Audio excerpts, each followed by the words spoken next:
3월 13일 함께 나눌 하나님 말씀은 마태복음 22장 34절로부터 46절 말씀입니다. 그리스도를 아는 자가 실천할 가장 큰 계명.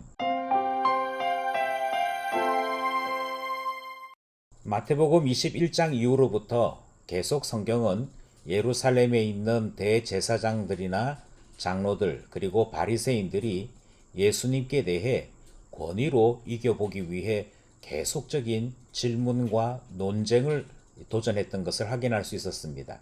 어제 본문에서는 사두개인들이 예수님께 성경도 하나님의 나라도 알지 못하면서 어리석은 질문을 했다가 그들이 크게 뉘우치게 된 것을 발견할 수 있었지요. 오늘 본문에서는 다시 바리새인들이 등장합니다.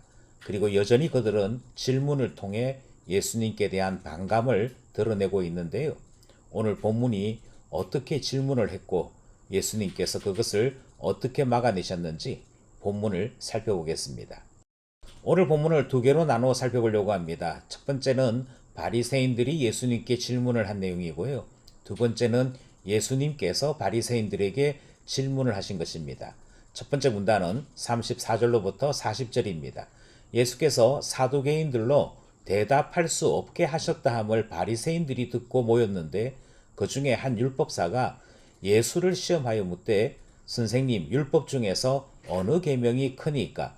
예수께서 이르시되 내 마음을 다하고 목숨을 다하고 뜻을 다하여 주 너희 하나님을 사랑하라 하셨으니 이것이 크고 첫째 되는 계명이요 둘째도 그와 같으니 내 이웃을 내 자신같이 사랑하라 하셨으니 이 두 계명이 온 율법과 선지자의 강령이니라. 34절에서 오늘 본문의 배경이 소개되고 있지요. 사두개인들이 예수님께 어리석은 질문을 했다가 그들이 창피도 당했고 또 예수님께로부터 놀랄만한 대답을 듣고서는 되돌아갔다 하는 것이 바탕이 되고 배경이 됩니다. 이 소식을 전해들은 바리새인들이 예수님께 다시 몰려들었던 것이지요. 참고로 말씀을 드리면 사두개인들과 바리새인은 서로 원수지간처럼 지내는 반대편 사람들이었습니다. 그런데 예수님을 무너뜨리고자 하는 이 일에는 이 두 그룹이 암묵적인 협의와 협동작전을 펼치고 있는 것을 확인할 수 있는 것이죠.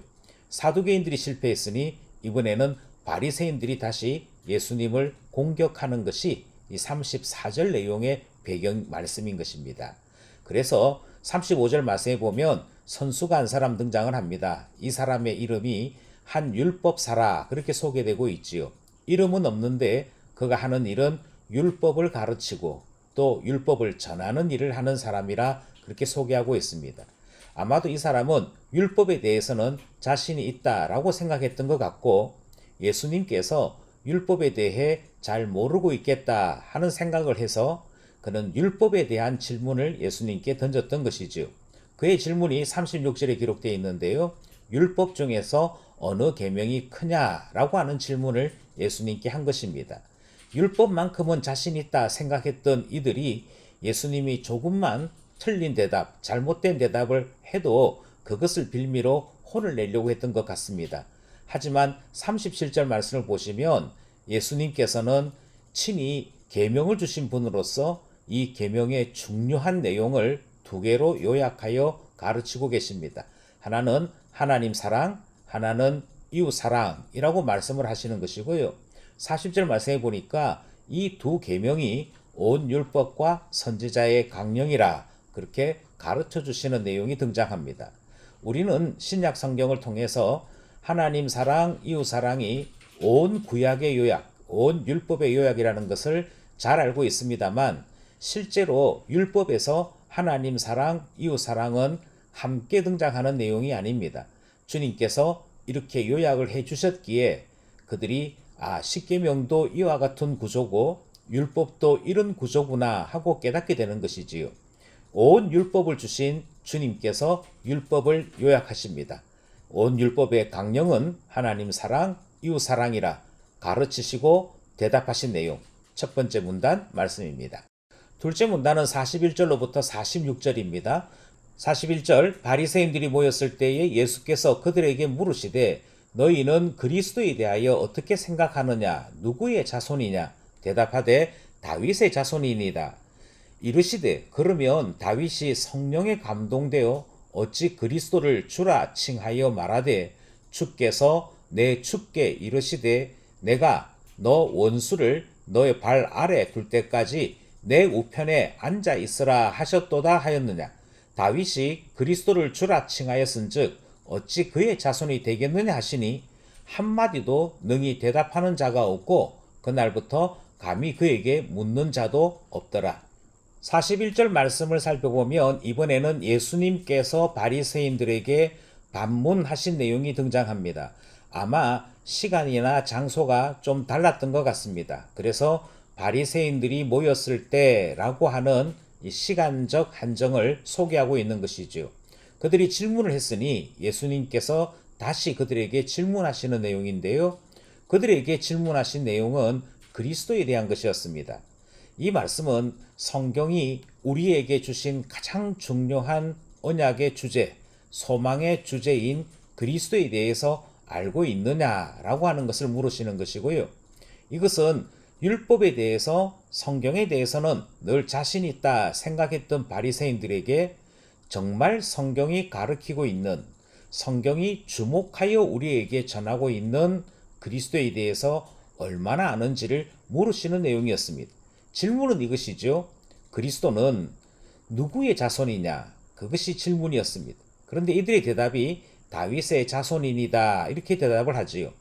여기서 등장하는 다윗의 자손이다 라고 하는 말은 다윗의 가문 또는 다윗의 후손 가운데에서 그리스도가 나신다 하는 의미이지 다윗의 촌수 아래의 사람으로 메시아가 나타나신다 하는 이야기는 아니었던 것입니다. 다윗은 윗대의 사람이고 그리스도는 아래 사람이라 생각했던 그들의 율법 해석이 여기에 그대로 투영되고 나타났던 것이지요. 이것은 율법의 계명이나 항목은 알면서도 정작 우리 하나님께서 율법을 통하여 우리에게 전하고자 하는 계시의 핵심인 메시아에 대해서는 모르고 있음을 드러내는 대답이었습니다. 그래서 그들의 대답을 들으신 주님이 다시 또 물으시죠. 만약 다윗의 자손으로 메시아가 오신다면 어째서 다윗이 그 메시아에 대해, 그리스도에 대해 예언하고 찬송하기를 내 주라고 말했느냐? 그리고 왜 주께서 내 주께 이르시되 라고 표현했느냐?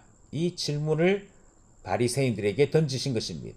뿐만 아니라 그 메시아가 내 발 아래 둘 때까지 내 우편에 앉아 있으라 라고 말씀하시는 성부 하나님의 이 말씀에 대해서 어떻게 해석할 수 있느냐를 물으셨는데 바리새인들은 삼위일체 하나님에 대한 지식이 전혀 없었으므로 이것에 대해 아무런 말도 할 수가 없었던 것이지. 왜 후손인데 그 다윗이 메시아를 주라고 했는지, 왜 성부 하나님께서 메시아를 주라고 칭하시고 보좌 우편에 앉히시는지 이 모든 것에 대해 그들은 전혀 말할 수 없었더라 하는 것입니다. 결국 껍데기는 알고 있는데 알맹이는 전혀 모르는 것이었고요. 그들이 율법의 조항과 항목은 알면서도 정작 그 율법을 통하여 우리에게 주시는 하나님에 대한 온전한 지식은 전혀 없었다 하는 사실을 확인할 수 있는 것입니다. 그래서 46절의 결과가 이렇게 나타나지요. 한마디도 대답할 자가 없더라. 그리고 그 뒤로는 감히 물어보는 자도 없더라. 우리는 종종 성경 좀 압니다 라고 이야기하면서도 교만한 사람을 볼 때가 있습니다. 우리는 종종 신학교에서 신학을 공부했습니다 라고 말하면서도 그의 모습에서 신앙을 찾아볼 수 없을 때도 있습니다. 아마도 그와 같은 모든 사람들의 원형은 바리새인들이 아닐까 생각하는 것이지요.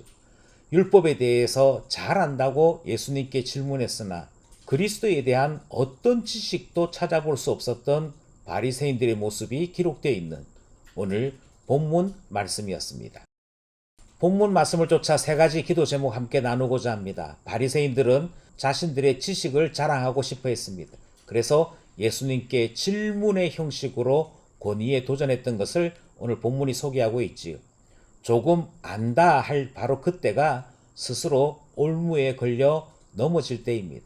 그러므로 기도하기를 주님 우리의 교만한 마음을 정케하여 주시고 항상 겸손한 마음 주셔서 기도하게 됩니다.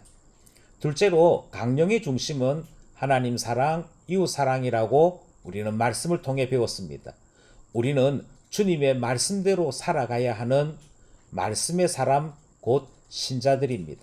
그러므로 기도하기를 주께서 우리에게 가르쳐 주신 대로 하나님을 사랑하고 이웃 사랑할 수 있게 해주셔서 기도하게 되는 것이고요.